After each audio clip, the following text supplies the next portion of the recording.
guerra civil e banho de sangue.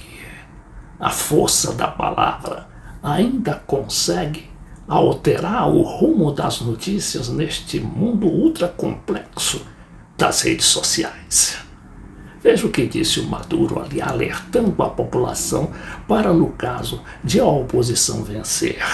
Porque, vencendo a oposição, tem um programa de radical de privatização que vai desde as escolas do sistema de saúde até a PDVSA, que inclusive financia esses programas sociais.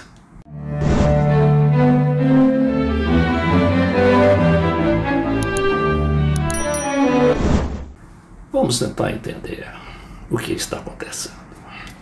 A mídia, que é tradicional e fervorosamente contra o Maduro, ela estava anunciando há 3 meses ou mais que as eleições já estavam praticamente asseguradas para a oposição.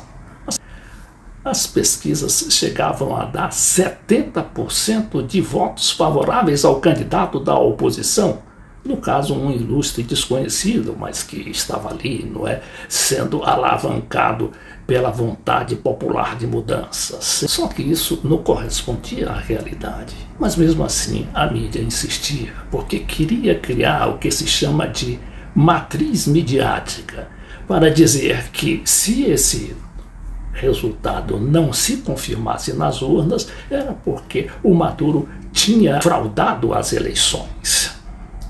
Só que o Maduro, como todo bom ator político, ele usou da dramaticidade das palavras para chamar a atenção para o que pode ocorrer com a Venezuela, uma Venezuela com tudo privatizado, porque lá praticamente tudo é estatizado.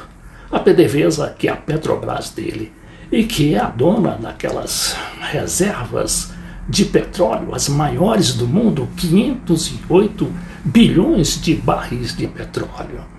Isso tudo iria, claro, para as grandes multinacionais, ia ser fatiado entre elas e, claro, que distribuído também para a mídia, que é sócia, a mídia internacional principalmente, que é sócia dessas, inclusive desses golpes midiáticos, como ficou bem provado naquele golpe midiático, o primeiro contra o Chávez, em 2002, quando se reuniu toda a mídia e conseguiu derrubar o Hugo Chávez no seu 2º ano de mandato. Mas o Chávez, em 3 dias, foi preso, inclusive levado para uma ilha, lá muito longe de Caracas, mas a população se revoltou e exigiu a volta do Chávez, e o que acabou acontecendo. Nem é preciso citar aqui o nosso exemplo da Argentina para mostrar como um programa neoliberal de radicalização, de privatização radical é perigoso para um país. E é claro que a Venezuela, como dizia o Hugo Chávez, é um país armado, é uma democracia, mas uma democracia armada, O povo está armado. E o povo está na rua diariamente, constantemente, Inclusive ali, tanto pelo lado do governo quanto pelo lado da oposição, está todo mundo defendendo seus direitos e com vibração, com radicalismo, inclusive. Mas está ali presente, quer dizer, não é uma população que vai ficar amorfa, vai ficar manietada sem fazer nada quando aconteça, por exemplo, um golpe desse, que aí seria um golpe, porque enganar o eleitor, porque esse programa da oposição não está sendo apresentado para os venezuelanos, como a gente sabe, como aconteceu aí com a Argentina do Milei. Então, com essa advertência, ainda que dramática, o Maduro conseguiu repor as coisas nos seus devidos lugares. Por exemplo, essa questão das pesquisas. Como é que um governo que está todo dia na rua, ali com o povo, com seu povo, com seus militantes, a oposição também, como é que um governo desse só tem 13 ou 14% dos votos, segundo as pesquisas? E que pesquisas são essas? Quem é que vai questionar, a mídia midiática, esse povo internacional? Ninguém, é um tribunal ali irrecorrível. De qualquer maneira, agora não. Agora as pesquisas ficam em segundo lugar, ou as pesquisas entre aspas. E vamos ver então qual é a realidade, não é? O Maduro tem sim apoio popular, pode até perder a eleição, o que é normal. Ele já perdeu, né? O chavismo já perdeu a eleição 2 vezes. Em 2007, quando o Chávez propôs uma emenda constitucional e foi rejeitada pela população. Em seguida, não é, o próprio governo Maduro, já na época do Maduro, a oposição conseguiu fazer quase 2/3 da Assembleia Nacional, que é o parlamento.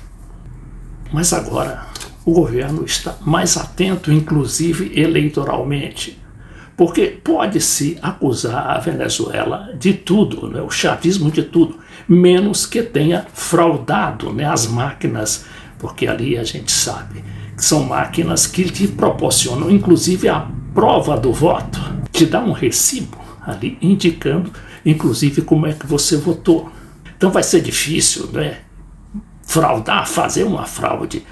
E principalmente quando tem muitos observadores internacionais. Aqui eu estive vendo, tem o Centro Carter, que é do ex-presidente Jimmy Carter dos Estados Unidos, que é muito respeitado internacionalmente e faz observações eleitorais no mundo inteiro. E o Centro Carter nunca, e isso já tem mais de 20 anos que acompanha as eleições lá, e o Centro Carter nunca acusou a Venezuela de fraudar a eleição. E o Brasil também está atento, não é? Não é o governo Lula, é o Tribunal Superior Eleitoral, o TSE, que acaba de enviar 2 representantes para fazer a observação naquele pleito. E não se trata de nenhum ministro. O TSE chegou a ficar hesitante, né, se mandava ou não. Chegou até a anunciar que não ia mandar observadores eleitorais. Mas no final decidiu, não é? A corte lá decidiu enviar 2 técnicos. Quem são eles? Os servidores Sandra Damiani e José Melo Cruz, especialistas em sistemas eleitorais, farão parte da missão do tribunal no pleito, né, da Venezuela. O convite para acompanhar a realização da votação foi feito pelo Conselho Nacional Eleitoral da Venezuela, CNE, e aceito pela Corte no início deste mês.